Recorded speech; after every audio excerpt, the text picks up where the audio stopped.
Hello friends, എല്ലാവർക്കും good morning. അപ്പോൾ എല്ലാവർക്കും എന്തൊരു അത്യുഗ്രൻ വിശേഷത്തിലേക്ക് തന്നെ സ്വാഗതം. അങ്ങനെ നന്ദു ആണെങ്കിൽ തറപ്പിച്ച് പറഞ്ഞുകൊണ്ടിരിക്കുക, എന്തൊക്കെ ആയാലും ആരൊക്കെ വന്ന് പറഞ്ഞാലും അവനെ വിടുന്ന പ്രശ്നമില്ല മാഡം. ശരിയാണ്, എനിക്ക് മനസ്സിലാവുന്നുണ്ട്. പക്ഷെ എന്തായാലും മാഡത്തിൻ്റെ സ്വന്തം ചേച്ചിയുടെ ഭർത്താവല്ലേ, അയാളോട് ഇത്തിരി കരുണ കാണിച്ചൂടെ? ഇവിടെ തെറ്റ് ചെയ്തത് എൻ്റെ ചേച്ചിയുടെ ഭർത്താവെന്നല്ല, എൻ്റെ അച്ഛനാണെങ്കിൽ പോലും കണ്ണടച്ച് ഞാൻ ആക്ഷൻ എടുക്കും. കാരണം എനിക്ക് ഈ യൂണിഫോത്തിനോട് അത്ര ബഹുമാനമുണ്ട്.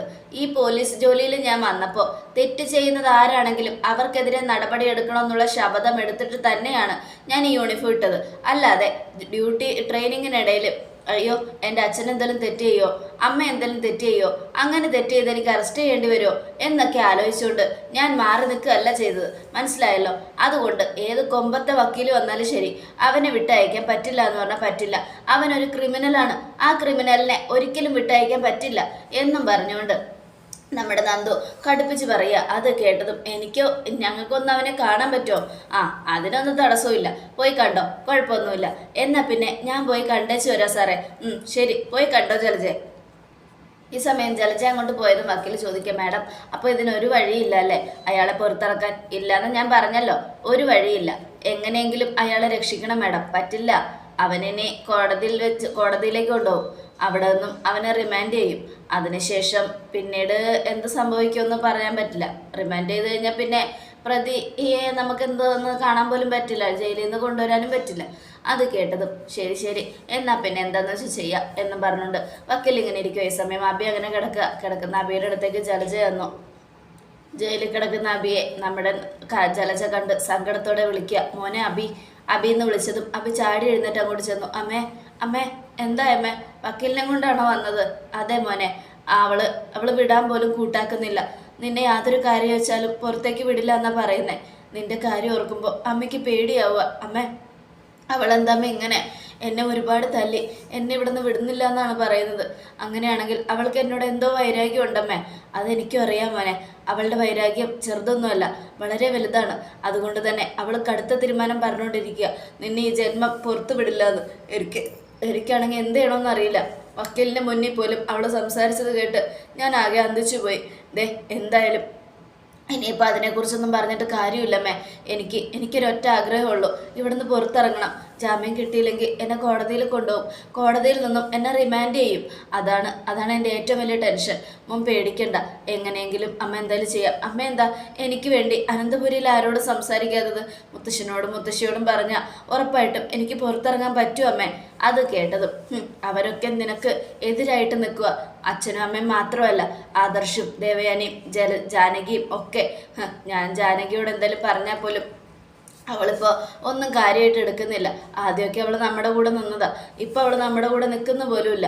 അതിൻ്റെയൊക്കെ അർത്ഥം എന്താണെന്ന് എനിക്കറിയില്ല. പക്ഷെ ഒരു കാര്യം ഞാൻ പറയാം, എന്തൊക്കെ സംഭവിച്ചാലും ശരി, ഇനി അങ്ങോട്ട് എന്ത് നടക്കുന്നോ അതൊക്കെ നമ്മൾക്ക് എതിരായിട്ട് തന്നെയായിരിക്കും മോനെ.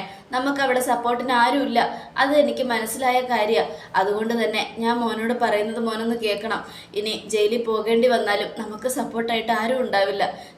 ഇതെന്താ അമ്മേ, എല്ലാം ചെയ്തപ്പോൾ ഞാൻ ഓരോന്ന് ആഗ്രഹിച്ചു, ആരെങ്കിലുമൊക്കെ എനിക്ക് കൂട്ടായിട്ടുണ്ടാവുമെന്ന്. നമ്മുടെ നന്മയ്ക്ക് വേണ്ടിയല്ലേ ഞാൻ ചെയ്തത്. അനന്തപുരിയിൽ എല്ലാവരും നമ്മളെ പുറമ്പോക്കായിട്ട് കണ്ടു. അതുകൊണ്ട് നമുക്ക് ജീവിക്കാൻ എന്തെങ്കിലുമൊക്കെ വേണമെന്ന് കരുതി അമ്മ ഞാനെല്ലാം ചെയ്തത് എന്നൊക്കെ അഭി പറയുക. അമ്മയ്ക്ക് അറിയാം മോനെ, മോൻ വിഷമിക്കണ്ട. ഇവിടെ നിന്ന് മോനെ ഇറക്കാൻ എന്തെങ്കിലും ഒരു വഴി കിട്ടുമെന്ന് അമ്മയൊന്ന് നോക്കട്ടെ. നവ്യ തന്നെയാണ് അതിനുള്ള ഏക മാർഗം. നവ്യയോട് ഞാനൊന്ന് സംസാരിക്കാം എന്നൊക്കെ പറഞ്ഞുകൊണ്ട് നമ്മുടെ ജലജ അങ്ങ് പോവുക. ജലജ പോയി കഴിഞ്ഞതും അഭിയാകെ സങ്കടപ്പെട്ട് ഇങ്ങനെ നിൽക്കുവാണ്. ഈ സമയം പിന്നീട് കാണിക്കുന്നത് നയനയാണ്. നയന ഗോവിന്ദൻ്റെ മടിയിൽ കിടന്നിങ്ങനെ ക്ഷീണത്തോടെ ഇങ്ങനെ കിടക്കുക. മോളെ ഇങ്ങനെയൊന്നും ഓർത്ത് ടെൻഷൻ അടിക്കണ്ട. മോളുടെ സിറ്റുവേഷൻ ഇപ്പോൾ വേറെയാ. മോളുടെ വയറ്റിലൊരു കുഞ്ഞുണ്ട്. ഇങ്ങനെ ടെൻഷൻ അടിച്ച് നടന്ന ക്ഷീണം കൂടത്തേ ഉള്ളൂ എന്നൊക്കെ പറയാം. എന്താ അമ്മ ഇത്? ചേച്ചി നമ്മൾ ആരെയും മനസ്സിലാക്കാതെ എല്ലാവരെയും ശപിച്ചുകൊണ്ട് നടക്കുവാണല്ലോ അമ്മേ. അതിൻ്റെ സങ്കടം എനിക്കിപ്പോഴും ഉണ്ട്, വല്ലാത്ത സങ്കടം അമ്മേ. ചേച്ചിയുടെ കാര്യം പറഞ്ഞാൽ നല്ല സങ്കടമുണ്ട്. ചേച്ചിക്ക് അബിയെക്കുറിച്ചൊന്നും അറിയില്ല. പലപ്പോഴും എനിക്ക് മോളെ നവ്യയെയും കുഞ്ഞിനെ ഇവിടെ കൊണ്ട് നിർത്തിയാലോ എന്നുണ്ട്, അബി എന്ന് പറയുന്ന രാക്ഷസൻ്റെ ഒക്കെ പിടിയിൽ നിന്നും. പക്ഷേ അവൾ അതിന് സമ്മതിക്കുന്നില്ലല്ലോ. അവൾ സമ്മതിക്കാത്തടത്തോളം കാലം നമുക്കൊന്നും ചെയ്യാൻ പറ്റില്ല മോളെ. അത് ശരിയാച്ചാ, ആരൊക്കെ എന്തൊക്കെ പറഞ്ഞാലും അബി സമ്മതിക്കാത്തതിന് നമ്മൾ എന്ത് ചെയ്യാൻ പറ്റും? അബിക്ക് നവ്യേച്ചി സമ്മതിക്കാത്തതിന് നമുക്ക് എന്ത് ചെയ്യാൻ പറ്റും? അബിയെ ഒരിക്കലും അവിശ്വസിക്കില്ല എന്നുള്ള ശപഥം എടുത്തുകൊണ്ട് നടക്കും. അബി എപ്പോഴും ചേച്ചിയുടെ മുൻപിൽ നല്ലവനാ. അങ്ങനെയുള്ളപ്പോൾ ചേച്ചിക്ക് നമ്മൾ എന്ത് പറഞ്ഞാലും തലേ കയറില്ലച്ചാ. അത് ശരിയാ മോളെ. അതുകൊണ്ടാ ഞാനും ഇപ്പോൾ ഒന്നും മിണ്ടാതെ നടക്കുന്നേ. എന്ത് ചെയ്യാനാ? എല്ലാം കൊണ്ടും നമുക്കിനി ഒന്നും പറഞ്ഞിട്ട് കാര്യമില്ല. നമുക്ക് കഷ്ടകാലമാണ് എന്നൊക്കെ പറഞ്ഞുകൊണ്ടിരിക്കുക. ഈ സമയമാണെങ്കിൽ നമ്മുടെ നയനയ്ക്ക് ഫോൺ വരും. അതേ അമ്മയെ വിളിക്കുന്നേ. അമ്മ ഇപ്പം പറഞ്ഞല്ലോ 2 ദിവസം ഇവിടെ നിൽക്കാൻ. ഞാൻ ഒരു ദിവസം വന്നിട്ട് തന്നെ നമുക്ക് തീരെ ഇതില്ല, ഇരിക്കപ്പുറത്തില്ലാതെ എന്നെ വിളിച്ചുകൊണ്ടിരിക്കുക. ഹലോ അമ്മേ, എന്തെടുക്കാൻ മോളെ? ഞാൻ ഇവിടെ വെറുതെ ഇരിക്കുക അമ്മേ. നന്നായിട്ട് ശരീരം ശ്രദ്ധിക്കണം കേട്ടോ. ആഹാരമൊക്കെ കഴിച്ചോ? കഴിച്ചമ്മേ. നന്നായിട്ട് കഴിക്കണം. ജ്യൂസൊക്കെ നല്ലോണം കുടിക്കണം കേട്ടോ. ഞാനിപ്പോൾ ഡോക്ടറെ കൂടെ വിളിച്ചതേ ഉള്ളൂ. ഞാൻ ഡോക്ടറോട് ചോദിച്ചപ്പോൾ ഡോക്ടർ പറഞ്ഞ് നല്ല വിശ്രമം വേണ്ട സമയമെന്നാ. കേട്ടല്ലോ? ശരി അമ്മേ. കനക എവിടെ മോളെ? അമ്മ അടുത്തുണ്ട്. എന്നോ ഒന്ന് കൊടുത്തേ. ശരി അമ്മ, കൊടുക്കുക എന്നും പറഞ്ഞുകൊണ്ട് നയന കനകയുടെ കൊടുക്കുക. ഹലോ ദേവയാനി, കനകെ, മോൾക്ക് നല്ല വിശ്രമം വേണമെന്ന് പറഞ്ഞ സമയമാണ്. അതുകൊണ്ട് നോക്കിക്കോടെ. ഞാൻ നോക്കിക്കോളാം ദേവയാനി. അതിന് പ്രത്യേകം പറയണോ മോളെ? ഞങ്ങൾ പൊന്നു പോലെ നോക്കും. മോൾക്ക് വേണ്ടതെല്ലാം ചെയ്തു കൊടുക്കും. മോളെ 2 ദിവസം കഴിഞ്ഞിട്ട് വിടാലോ എന്ന് കരുതിയാ. അതൊന്നും കുഴപ്പമില്ല. എപ്പോൾ വിട്ടാലും എനിക്ക് പ്രശ്നമില്ല. പക്ഷേ അവളുടെ ആരോഗ്യം നോക്കണം. എനിക്ക് അവളെ കാണണമെന്ന് തോന്നുമ്പോൾ ഞാൻ കാറിലെടുത്ത് അങ്ങോട്ട് ഓടിപ്പോരും. അതിലെനിക്കൊരിതുമില്ല. എനിക്കിപ്പോൾ ഒരേ ഒരു സങ്കടമേ ഉള്ളൂ ദേവയാനി. എൻ്റെ മൂത്ത മോള് അവിടെ എല്ലാവരും കാര്യം അറിയാതെ ശപിക്കുമല്ലേ? സാരമില്ല, കാര്യങ്ങൾ അറിയാത്തത് കൊണ്ടല്ലേ അവളങ്ങനെ പറയുന്നത്. എല്ലാം അറിഞ്ഞാണെങ്കിൽ അവൾ അങ്ങനെയൊക്കെ ചെയ്യുമോ? ഒരിക്കലുമില്ല. അതുകൊണ്ട് അതിനെക്കുറിച്ച് ഓർത്തൊന്നും പിന്നെ ടെൻഷൻ അടിക്കണ്ട. എന്തായാലും നവ്യെ കാര്യങ്ങൾ പറഞ്ഞ് മനസ്സിലാക്കാമെന്ന് വിചാരിച്ചാൽ അതിനും പറ്റില്ല. അവൾ എന്തെങ്കിലും കടുകൈ ചെയ്യുമെന്നുള്ള പേടി കൊണ്ടാണ് അവളോടൊന്നും പറയാത്തത്. എന്നാലും നിങ്ങളുടെയൊക്കെ ധൈര്യം ഇതാക്കണം. കാരണം എൻ്റെ മോള് നിങ്ങളെ എത്രയൊക്കെ ശപിച്ചിട്ടും ഉള്ള സത്യങ്ങളൊന്നും തുറന്നു പറയാതെ നിങ്ങൾ അവളെ സപ്പോർട്ട് ചെയ്തുകൊണ്ട് നിൽക്കുക, അവളുടെ ജീവിതം തകരാതിരിക്കാൻ. എന്നിട്ടും അവൾ നല്ലവരെ മനസ്സിലാക്കുന്നില്ല. ദുഷ്ടനായ അബിയുടെ കാര്യം മാത്രം മനസ്സിലാക്കിക്കൊണ്ട് നടക്കുക. അവൻ്റെ കാര്യങ്ങൾ അറിഞ്ഞു കഴിഞ്ഞാൽ അനഘയാണ് ആ കുഞ്ഞിൻ്റെ അബിയാണ് ആ കുഞ്ഞിൻ്റെ അച്ഛനെന്ന് അവൾ അറിഞ്ഞു കഴിഞ്ഞാൽ പിന്നെ അവൾ ഈ അബിയെ സപ്പോർട്ട് ചെയ്യുന്നൊന്നും ഉണ്ടാവില്ല. എപ്പോൾ വേണമെങ്കിലും അവൾ തന്നെ അബിയെ കൊല്ലും. ചിലപ്പോൾ അവൾ തന്നെ അവൻ്റെ പേര് കേസ് കൊടുക്കുകയും ചെയ്യും. എന്നാൽ അത് പറഞ്ഞു കഴിഞ്ഞാൽ അങ്ങനെയൊക്കെ ചെയ്തിട്ട് അവസാനം വേറെ എന്തെങ്കിലും സംഭവിക്കുമെന്നുള്ള പേടി കൊണ്ടാണ് പറയാത്തത്. സാരമില്ല, എല്ലാം സഹിക്കാം. അല്ലാതെ ഇപ്പം എന്തു പറയാനാ? അവിടെ കുഴപ്പമൊന്നുമില്ലല്ലോ അല്ലേ? ഇവിടെ കുഴപ്പമൊന്നുമില്ല. നന്ദു അടുത്ത തീരുമാനം എടുത്തു. അബിയെ അറസ്റ്റ് ചെയ്തു. അതിൻ്റെ സങ്കടത്തിലെല്ലാവരും. സങ്കടമൊന്നും പെടണ്ട, അവനത് അർഹിക്കുന്നു. കാരണം അവനും ജലജയൊക്കെ ഈ കുടുംബത്തെ ദ്രോഹിക്കാൻ നോക്കിയിട്ടേ ഉള്ളൂ. ഇതുവരെ ഈ കുടുംബത്തിനോട് കരുണ കാണിച്ചിട്ടില്ല. അച്ഛനും അമ്മയും കൂടെ ചേർന്ന ജലജയെ എടുത്ത് വളർത്തിയത്. ആ ഒരു നന്ദി പോലും അവരോട് കാണിച്ചിട്ടില്ല. എപ്പോഴും ആ കുടുംബത്തെ ദ്രോഹിക്കുകയും അവരെ ചതിക്കുകയാണ് ചെയ്യുന്നത്. ഇനിയിപ്പോൾ അതിനെക്കുറിച്ചൊന്നും പറഞ്ഞിട്ട് കാര്യമില്ലല്ലോ. നടക്കാനുള്ളതൊക്കെ നടന്നു. അതുകൊണ്ട് തന്നെ ഒന്നും ആലോചിച്ചിരിക്കണ്ട. നയനമോളെ നന്നായിട്ട് നോക്കിക്കോ. അത് പിന്നെ പ്രത്യേകം പറയണോ ദേവയാനി? ഞാൻ പൊന്നു പോലെ നോക്കും എൻ്റെ മോളെ. ഇപ്പം തന്നെ ഒരുപാട് നാൾ കഴിഞ്ഞിട്ടാ ഒരു കുഞ്ഞിൻ്റെ അമ്മയാകാൻ പോകുന്നത്. ആ സമയത്ത് അവളെ ഞങ്ങൾ വെറുതെ വിടുവോ എന്നൊക്കെ അറിയാം. എന്നാലും ഒന്ന് പറഞ്ഞേ ഉള്ളൂ. എന്നാൽ ശരി, ഞാൻ വെച്ചേക്കട്ടെ. ശരി ദേവയാനി എന്നും പറഞ്ഞുകൊണ്ട് ഫോൺ കട്ട് ചെയ്യുക. ഈ സമയം നമ്മുടെ നയന മോളോടാണെങ്കിൽ കനക പറയുക, നല്ല സ്നേഹമാണ് മോളുടെ അമ്മായി അമ്മയ്ക്ക്. പക്ഷേ നവ്യയുടെ കാര്യം വല്ലാത്ത കഷ്ടമാണ്. എന്ത് ചെയ്യാനാ? അവളോട് എത്ര പറഞ്ഞാലും അവൾക്ക് മനസ്സിലാവില്ല. വല്ലാത്ത സങ്കടം തന്നെയാണ് അല്ലേ മോളെ? അതെ അമ്മേ, പാവം എല്ലാവരും നവ്യേച്ചി കാരണം ഒരുപാട് സങ്കടപ്പെടുന്നുണ്ട്. എല്ലാവരുടെയും സങ്കടം എന്താണെന്ന് വെച്ചിട്ടുണ്ടെങ്കിൽ മൊത്തത്തിൽ അങ്ങോട്ട് അബി അവിടെ നിന്ന് അങ്ങോട്ട് ചവിട്ടി പുറത്താക്കണം. അല്ലാതെ വേറൊന്നുമില്ല. അവനെ ആത്മാർത്ഥമായിട്ട് എല്ലാവരും സ്നേഹിച്ചിട്ടും ഒരാത്മാർത്ഥതയും തിരിച്ചു കാണിക്കാത്തവനവൻ എന്നൊക്കെ പറഞ്ഞുകൊണ്ട് ആകെ സങ്കടപ്പെട്ട് നമ്മുടെ നവ്യയും നയനയും കനകയും ഗോവിന്ദനൊക്കെ ഇങ്ങനെ ഇരിക്കുവാ. ഈ സമയമാണെങ്കിൽ പിന്നീട് ജാനകിയെ കാണിക്കുന്നത്. ജാനകി ഓരോന്ന് ആലോചിച്ചുകൊണ്ട് അവിടെ ഇങ്ങനെ ഇരിക്കുക. ആ സമയം അജയൻ വന്നു. എന്താടി നീ വീണ്ടും ആ അനാമികയെ കുറിച്ച് ആലോചിക്കുകയാണോ? എന്തിന്? ഞാൻ അവളെ എപ്പോഴേ മറന്നു. പിന്നെ എന്തിനാ ഞാൻ അവളെക്കുറിച്ച് ആലോചിക്കുന്നേ? പഴയ മരുമോള് വീണ്ടും വീട്ടിലേക്ക് കയറി വന്നാൽ എന്ന് വിചാരിച്ച് നീ ഇരിക്കുമായിരിക്കും. ഒരിക്കലും ഇല്ല ചേട്ടാ. എനിക്കിപ്പോൾ അവളോട് തീരെ സ്നേഹമൊന്നുമില്ല. അവളെ എങ്ങനെയുള്ളവളാണെന്നൊക്കെ എനിക്ക് നന്നായിട്ട് മനസ്സിലായി. അതുകൊണ്ട് തന്നെ അവളെ ഇനി സ്നേഹിക്കാനും ഞാൻ നിൽക്കില്ല. എന്തൊക്കെ സംഭവിച്ചാലും എനിക്കൊരു കാര്യം പറയാനുള്ളൂ. എനിക്ക് ആകെ മൊത്തത്തിൽ വല്ലാത്ത ദേഷ്യം ഇപ്പോൾ അവളോട്. ഡ്രഗ്സിനടിമയായും ഒരു ഗർഭിണിയായിട്ട് പോലും അവള് ഇതൊക്കെ മറച്ചു വെച്ച് എൻ്റെ മോനെ അവൾ തരം താഴ്ത്തിക്കൊണ്ട് നടന്നവളാണ്. അങ്ങനെയുള്ളവളെയും അവളുടെ കുടുംബത്തെയും ഞാൻ എന്നേ മറന്നു എന്നൊക്കെ പറഞ്ഞുകൊണ്ട് നമ്മുടെ ജാനകി നിൽക്കും. അതെ, ഒരു കാര്യം ഞാൻ പറഞ്ഞേക്കാം, നീ ഇപ്പൊ പണ്ടത്തെ ജാനകിയല്ല. അതുകൊണ്ട് നിന്നോട് പല കാര്യങ്ങളും എല്ലാവരും മറച്ചു വയ്ക്കുക. മര്യാദയ്ക്ക് അടങ്ങി ഒതുങ്ങി നീ നിന്ന എല്ലാ സത്യവും നിന്നോടും തുറന്നു. ശരി, ഞാനൊരു കാര്യം ചോദിക്കട്ടെ അജയേട്ടാ. അജയേട്ടൻ എന്നോട് ഇപ്പൊ ചീത്ത പറഞ്ഞ് സംസാരിക്കുന്നുണ്ട്. എന്നാൽ ഈ വീട്ടിൽ സത്യസന്ധനായിരുന്നു ആദർശ്.